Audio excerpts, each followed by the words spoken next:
Hello, everyone, and welcome to Soul Stained Ink. My name is Beth, and today I want to talk to you very briefly about Native American literature.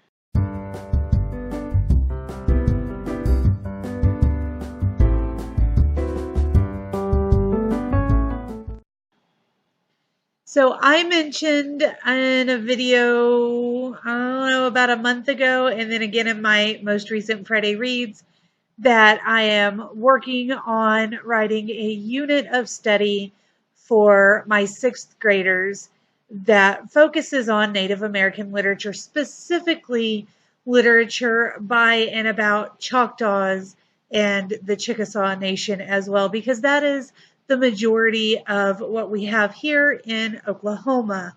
So the awesome, amazing, wonderful author Tim Tingle is from the Oklahoma and Texas region. He's lived in Oklahoma. He currently resides in Texas, but he is a Choctaw storyteller. He is amazing. His presentations, when he does storytelling presentations, they're absolutely phenomenal. He's just great. And that storytelling ability has proceeded to go into his books. So I have here two of his books. Now, these are the only two of his books that I own. I do intend to purchase many, many more. However, I have read several of his others. I'm going to admit to you that when he came to my college in 2005, I read this book and then did not read it in its entirety again until this past week.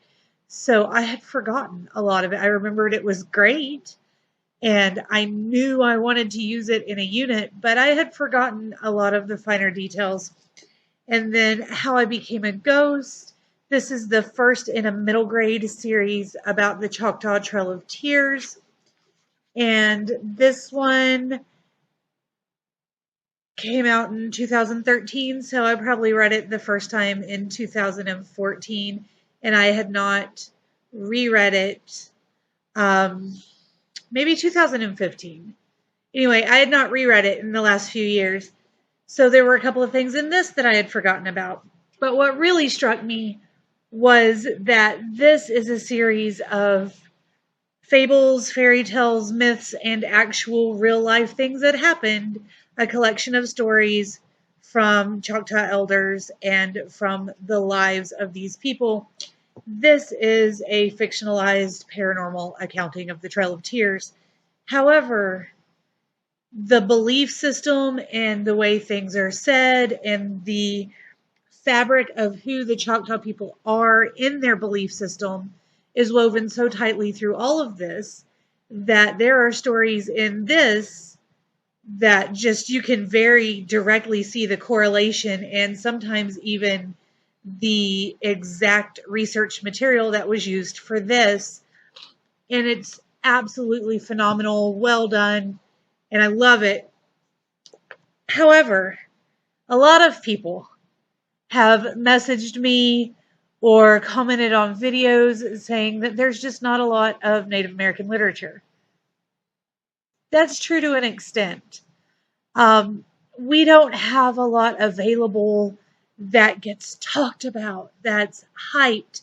There are a couple that I've seen recently that, I don't remember what it's called. Something about a girl and lightning and I don't know, a YA book.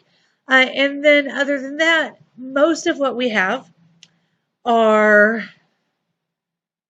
kind of random, and they're mostly all about one aspect. They talk about the bad things, the having to be a part-time Indian, that's one of them, or the old days. Now, some of the stories in here are from the old days, okay? That's part of who everyone is as a people. We have old days in our cultures. But most of it focuses on the bad, and that is something that we don't want to do. So where can we find Native literature that is pointed toward the natives and not toward guilting those of us who are not reservation bound? Now, I am part Native American, as a lot of people in America can claim to be. I believe I'm just over a quarter. My mom is a half, and my dad has a little. So I think I'm just over a quarter. When I was little, we went to Alabama Coshada Reservation to visit just for the day because we were in the area.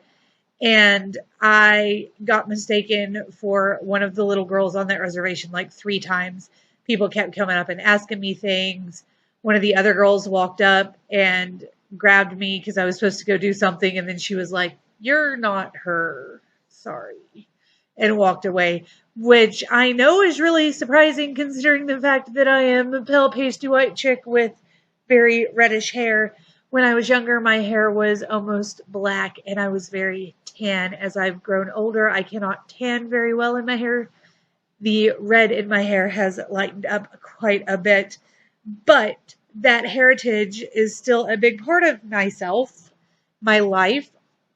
And so, the back of this tells you that further reading on the Choctaws, they have juvenile titles by Mary Fry, that is Frye,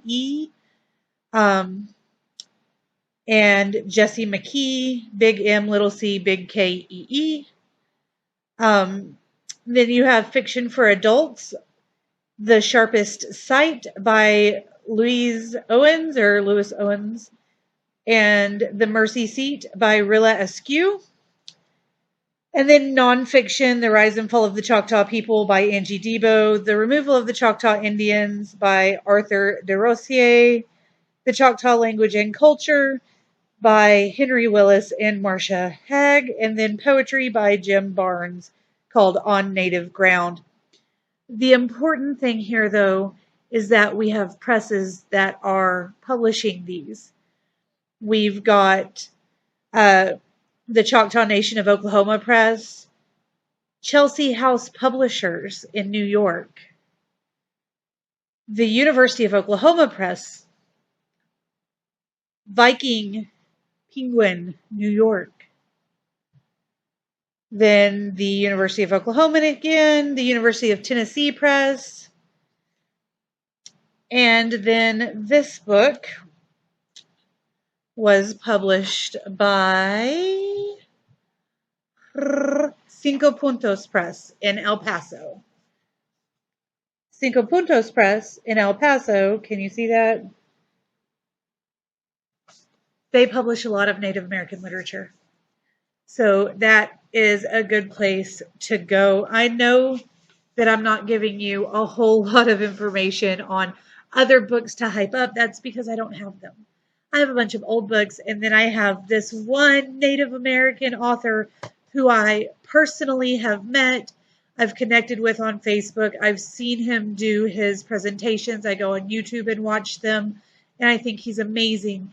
And I know that if you start at Cinco Puntos Press and the Roadrunner Press in Oklahoma City, if you start searching from Tim Tingle and these publishers, that you can find so many more amazing books.